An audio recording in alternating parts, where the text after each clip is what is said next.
नमस्कार दोस्तों, astro clinic में आपका स्वागत है। आज हम लोग बात करेंगे वृषभ लगन वृषभ राशि के लिए कैसा जाएगा जुलाई, अगस्त और सितंबर का महीना। दोस्तों, आपके रूलिंग प्लैनेट बन जाते हैं शुक्र देव, जो महीना स्टार्ट होने पे थर्ड हाउस में गोचर कर रहे हैं। और देखा जाए तो ये 4 तारीख को आ जाएंगे लियो साइन में, यानी केंद्र का मालिक दूसरे केंद्र में। अब फोर्थ हाउस में शुक्र दिशा बली होते हैं, तो यहाँ आने से आपके भूमि वाहन संबंधित काम बनेंगे, कोई व्हीकल भी परचेज कर सकते हैं। घर की साज सजा सजावट पे भी आपका ध्यान जाएगा और वो काम आपके बनेंगे। माता पक्ष की भी उन्नति होती हुई दिखाई देगी। अब शुक्र देव 1 अगस्त को आ जाएंगे वर्गो साइन में, और यहाँ 6 नंबर में ये हो जाते हैं अपनी सबसे वीक राशि में। तो आपकी लाइफ में किसी प्रेमी का आगमन हो सकता है, लेकिन ध्यान रहे कि अगर आप डबल टाइमिंग, ट्रिपल टाइमिंग, एक अफेयर, एक्स्ट्रामेंटल अफेयर कुछ ऐसा कर रहे हैं तो उन चीज़ों का आप ध्यान रखें। लेकिन फिर भी अगर आप सिंगल हैं, किसी योग्य लड़का लड़की को आप ढूंढ रहे थे, तो वो आपकी ये चीज़ें ऑन द वे हो सकती हैं, यानी 1 अगस्त के बाद। जो लोग भी पढ़ाई कर रहे हैं स्टूडेंट्स, उनका भी उनके लिए अच्छा पीरियड है, क्योंकि शुक्र नैसर्गिक तौर पे शुभ ग्रह हैं और आपके लगन के मालिक हैं। तो फिफ्थ हाउस में आना पढ़ाई वाले करने वाले लोगों के लिए अच्छा है। जो लोग लॉटरी स्टॉक मार्केट में भी इन्वेस्ट करते हैं, उनके लिए भी चीज़ें अच्छी होंगी। कोई आपकी इच्छा पूर्ति भी इस पीरियड में हो सकती है। अब वहीं 2 तारीख को यानी 2 सितंबर को ये आ जाएंगे लिब्रा साइन में, और छठे घर में आएंगे तो आपकी कोई नौकरी लगने के योग बनाएंगे। कोई आपका पुराना चला आ रहा था कोर्ट केस, उसमें सफलता मिलेगी। इसके अलावा थोड़ा सा हेल्थ का ध्यान बना के रखें और व्हीकल सावधानी से चलाएं, अदरवाइज ये शुक्र गोचर आपके लिए ओवरऑल अच्छा ही बना हुआ है। दोस्तों, शुक्र देव के बाद आगे बात करेंगे बुध देव की। बुध देव आपके थर्ड हाउस में घूम रहे हैं, और ये अभी हैं वक्री, और वक्री चाल में ही ये रहेंगे, और 24 तारीख को ये मार्गी होंगे। लेकिन इस पीरियड में 7 जुलाई को ये अपनी पीछे वाली राशि यानी अपने ही घर में आ जाएंगे वक्री अवस्था में। तो कोई पुराना आपका पैसों के संबंधित काम था, कोई पुराना आपका जैसे होता है कि संचित धन है, उसकी एफडी करनी है, उसको क्या करना है, री इन्वेस्ट कहाँ करना है। तो कई बार तो जैसे अमेरिका में लोग लोन लिया 2-4 साल के बाद दोबारा लोन किसी और बैंक से करा लेते हैं, तो रेट ऑफ इंटरेस्ट कम हो जाता है।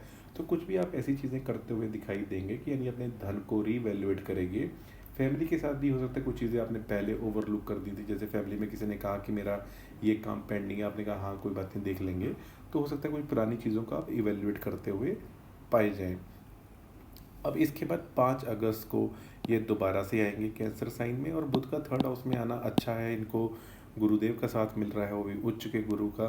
तो यहाँ इनके आने से जो लोग भी कम्युनिकेशन में हैं, मार्केटिंग में हैं, उनके लिए बड़ी अच्छी स्थितियाँ बन जाती हैं। स्पेशली अगर आप एडिटर हैं, पब्लिशर हैं, कोई आर्टिकल जर्नल पब्लिश करते हैं, तो गुरु के साथ बैठने की वजह से कोई आपका आर्टिकल या कोई जर्नल आपका बहुत पॉपुलर भी हो सकता है। इवन क्रिएटिव राइटिंग करने वालों के लिए भी अच्छा पीरियड बन जाता है। अब देखा जाए तो बुध देव 22 अगस्त को लियो साइन में आएंगे, तो ये उनके लिए बहुत अच्छा है जो यूट्यूबर या इन्फ्लुएंसर हैं, क्योंकि चौथा घर होता है जनता का और पांचवा घर है जनता के पैसे का। तो बुध देव का पंचम के मालिक होना और जाना चौथे घर में, तो आपको जनता में पॉपुलर होने का योग ये बना देते हैं। तो ये बहुत अच्छी स्थिति आपकी बन जाती है। इसके बाद देखा जाए कि 7 सितंबर को ये बुध देव आ जाएंगे वर्गो साइन में। तो वर्गो साइन में इनका 7 सितंबर को आना आपके लिए धन आगमन के स्रोत बढ़ेंगे। स्टूडेंट्स के लिए बहुत अच्छा पीरियड है, आपकी कोई मनोकामना पूरी होगी। लॉटरी स्टॉक मार्केट करने वालों के लिए भी बहुत अच्छा पीरियड है, संतान पक्ष की उन्नति होगी। तो इसके बाद देखा जाए 26 सितंबर को बुधदेव चले जाएंगे लिब्रा साइन में। अब यहाँ ये जाएंगे तो परिवार के घर के मालिक छठे घर में जाना, तो हो सकता है परिवार के लिए आप कोई लोन लें, परिवार की किसी की हेल्थ ख़राब हो तो उस पर आप कुछ पैसा खर्च करें, ऐसे योग बनते हैं। इसके अलावा जो भी लोग स्टूडेंट्स हैं और वो कोई एग्ज़ाम दे रहे हैं, उनके लिए अच्छा पीरियड बन जाएगा। कालपुरुष की कुंडली में छठा घर बुध का ही होता है, तो यहाँ पे इनके आना आपके लिए चीज़ें अच्छी ही करेगा। तो बुधदेव के काफ़ी सारे ट्रांजिट हैं, ये थर्ड से सेकंड में करते कराते सिक्स में आएंगे, लेकिन ओवरऑल इनका ट्रांजिट अच्छा है और आपके लिए तो ये योग कारक ग्रह बन जाते हैं। दोस्तों, बुधदेव के बाद आगे बात करेंगे शनिदेव की। शनिदेव आपके 9th और 10th हाउस के मालिक होकर 11th हाउस में घूम रहे हैं। ये इच्छा पूर्ति का घर है, और शनि जब भी कोई इच्छाओं की पूर्ति करते हैं तो वो धीरे धीरे करके लेकिन आपको लॉन्ग टर्म में बड़ा अच्छा रिजल्ट दे के जाते हैं।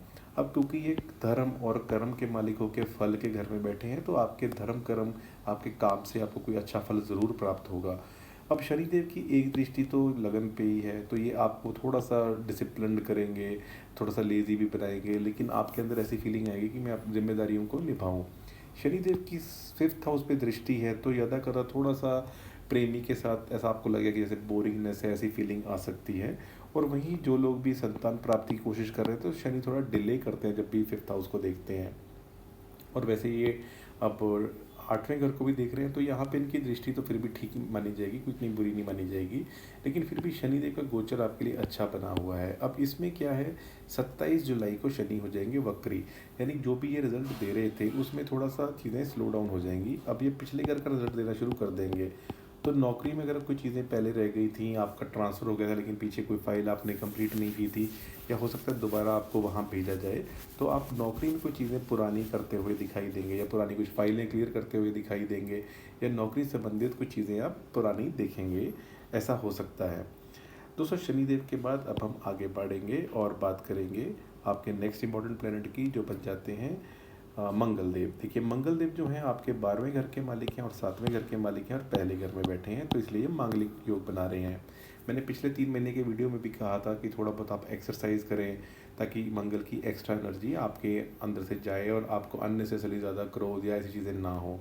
अब मंगल देव 2 अगस्त को चले जाएंगे जेमिनी साइन में। अब एक तो ये इनके मित्र का साइन नहीं है, यानी बुध का साइन है। दूसरा, सेकंड हाउस के जो मंगल होते हैं ना, इंसान की भाषा में कभी कभार इंसान ऐसी बातें बोल देता है जो सामने वाले को चुभ जाए। तो एक कहा जाता है कि जो वाणी है उसको वीणा बनाए, बाण ना बनाए। और ये भी कहा जाता है कि जो इंसान मीठा बोलता है तो उसकी तो मिर्ची भी बिक जाएगी, लेकिन जो इंसान बड़ा यानी बुरा बोलता है उसका तो शहद भी नहीं बिकता या चीनी भी नहीं बिकती। तो थोड़ा सा आप अपनी भाषा को कंट्रोल करेंगे तो बहुत अच्छा आपके लिए रहेगा। अब मंगल देव का देखा जाए तो ये इसके बाद आ जाएंगे 18 सितंबर को कैंसर साइन में। अब यहाँ पे ये 4 नंबर राशि में नीच के हो जाते हैं और गुरु की वजह से इनका नीच भंग राजयोग भी बन जाएगा, और मंगल तीसरे घर के कारक हैं। तो आपका साहस पर पराक्रम बढ़ेगा। अगर आप फॉरेन में रहते हैं तो चीज़ें आपकी और बेटर होंगी, आपके छोटे भाई बहन की भी तरक्की होगी। अगर आप मैरिड हैं तो आपके स्पाउस के ट्रैवल के योग बनेंगे, उनकी भी चीज़ें बेटर होंगी। और अगर आपका बिजनेस है मल्टीनेशनल कंपनी में, या आपकी मल्टीनेशनल कंपनी है, तो उनके लिए भी चीज़ें बड़ी अच्छी दिखाई देती हैं। दोस्तों, मंगल देव आपके थोड़ी यात्राएं भी कराएंगे, धर्म कर्म में भी आपकी रुचि बढ़ाएंगे, और नौकरी में भी चीज़ें आपकी अच्छी कराएंगे, ऐसा इनका देखा जाएगा मंगल के लिए। अब मंगल देव के बाद आगे बात करेंगे सूर्य देव की। सूर्य देव आपके चौथे घर के मालिक हैं, चल रहे हैं सेकंड हाउस में। तो माता पक्ष की उन्नति होना, उनको धन प्राप्ति होना, ऐसा योग बन रहा है। अब सूर्य देव जो है 16 जुलाई को आ जाएंगे कैंसर साइन में, और 3rd हाउस के सूर्य बड़ा अच्छा रिजल्ट देते हैं।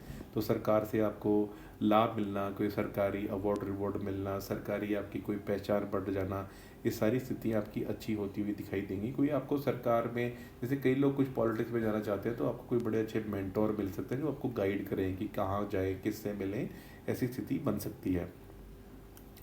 अब सूर्यदेव आ जाएंगे 17 अगस्त को अपने ही घर में, और कोई भी ग्रह अपने घर में आता है तो बड़ा अच्छा रिजल्ट देता है। तो इस पीरियड में आपकी माता पक्ष की उन्नति होगी, सरकारी नौकरी करने वालों के लिए अच्छा है। आपकी कामना थी कोई व्हीकल परचेज़ करना, कोई घर परचेज़ करना, कोई अपार्टमेंट बुक कराना, ये सारे काम आपके होते हुए दिखाई देंगे, तो ये बड़ी अच्छी स्थिति बन जाती है। अब सूर्यदेव 17 सितंबर को चले जाएंगे वर्गो साइन में, तो ये भी इनके मित्र का ही घर है, और 4th हाउस का मालिक 5th हाउस में जाता है। तो अगेन जो इन्फ्लुएंसर हैं, यूट्यूबर हैं, उनके लिए बड़ी अच्छी स्थिति बन जाती है। तो आपको सरकार से कोई सरकारी टेंडर अप्लाई किया उससे फ़ायदा होगा, या इस पीरियड में अगर आप सरकारी कोई स्टॉक्स अप्लाई करते हो, जैसे गवर्नमेंट के भी कई स्टॉक्स होते हैं, प्राइवेट होते हैं, तो उसमें भी आपको लाभ होता हुआ दिखाई देगा। तो ये सारी स्थितियाँ सूर्य की आपके लिए बहुत अच्छी स्थिति लेके आई हुई हैं। दोस्तों, अब हम इसके बाद आगे चलेंगे। हमने बात कर ली सभी ग्रहों की तकरीबन। अब हम बात करेंगे गुरुदेव की। देखिए, गुरुदेव आपके 11th हाउस के मालिक हैं और आपके 8वें घर के मालिक हैं, और उच्च के चल रहे हैं 3rd हाउस में। वैसे गुरुदेव 3rd हाउस में कोई बड़ा अच्छा रिजल्ट नहीं देते, इतना मज़े का नहीं देते। उसका रीज़न ये है कि गुरु का काम है ज्ञान देना, और 3rd हाउस है साहस पराक्रम का। तो गुरु को यहाँ क्या काम। लेकिन फिर भी जो लोग एडवाइजरी सर्विसेज में हैं, जो लोग काम ही ऐसा करते हैं कि स्टूडेंट्स को पढ़ाते हैं, उनके ट्यूशन सेंटर्स हैं, उनके लिए बड़ा अच्छा ये पीरियड बन जाएगा। आपकी यात्राएं भी गुरु कराएंगे, कोई आपकी इच्छा पूर्ति भी करवाएंगे, और कोई सडन आपको LIC का पैसा या सडन आपको कोई गेन भी करवा सकते हैं। तो गुरु का गोचर इन सभी चीज़ों के लिए अच्छा है। अगर आप मैरिड थे लेकिन फैमिली लाइफ में कोई प्रॉब्लम चल रही थी, तो गुरु का ये गोचर आपकी चीज़ें बेटर करेगा, आपको भाग्य का साथ देगा, कोई इच्छाओं की भी पूर्ति गुरुदेव करेंगे। तो ये सभी चीज़ें आपके लिए बहुत अच्छा रिजल्ट दे के आ रही हैं। दोस्तों अब आ जाते हैं हम लास्ट में राहु और केतु पे। देखिए राहु 10th हाउस में है, बहुत अच्छी स्थिति है। केतु 4th हाउस में है, ये ठीक ठीक स्थिति है। राहु जब भी 10th हाउस में होते हैं तो इंसान को डिप्लोमेट बनाते हैं, पॉलिटिक्स में सक्सेसफुल करते हैं। इंसान लंबी दूरी की यात्राएं करता है, विदेश में जाता है, विदेश में जाके काम करता है। तो राहु 10th हाउस के बड़ा अच्छा रिजल्ट देते हुए दिखाई देते हैं। और वहीं केतु 4th हाउस में होते हैं तो इंसान को यदा कदा अपना घर हो लेकिन किराए के घर में रहना पड़ता है, या इंसान घर से थोड़ा दूर भागता है, या कभी कभार घर में होता है तो उसे थोड़ा डिटैचमेंट फील होती है। तो ऐसी केतु थोड़ी स्थितियाँ कराते हैं। अब इस महीनों में क्या होगा कि 1 अगस्त को मंगल देव 1 अगस्त को राहु देव मंगल के नक्षत्र धनिष्ठा में चले जाएंगे, यानी धन और निष्ठा। तो अब आपके धन आगमन के स्तोत्र और अच्छे बनाएंगे राहु देव। तो ये एक और प्लस पॉइंट आपके लिए हो गया। उपाय के तौर पे दोस्तों अब बात करते हैं। एक तो आप श्री सूक्तम का पाठ करें, आप देवी महालक्ष्मी अष्टकाम करें। इसके अलावा आप जिसको भी कुल देवी मानते हैं उनकी पूजा कर सकते हैं, महालक्ष्मी की पूजा कर सकते हैं, फ्राइडे को मंदिर जा सकते हैं, देवी की पूजा कर सकते हैं, आपके लिए बहुत अच्छा रहेगा। वहीं गणेश जी के लिए गणेश आरती करना, गणेश चालीसा करना बहुत अच्छा है। और शनिदेव के लिए ओम नमः शिवाय आप करेंगे तो ये आपके लिए 3 महीने और अच्छे निकल जाएंगे। दोस्तों ये रहा वृषभ लगन राशि के लिए कैसा जाएगा जुलाई, अगस्त और सितंबर का राशिफल। अगर आपको वीडियो अच्छा लगा तो इसको लाइक कर दीजिए। मेरे चैनल पे पहली बार आए हैं, चैनल सब्सक्राइब कर लीजिए। आज के लिए इतना ही। आपका बहुत बहुत आभार।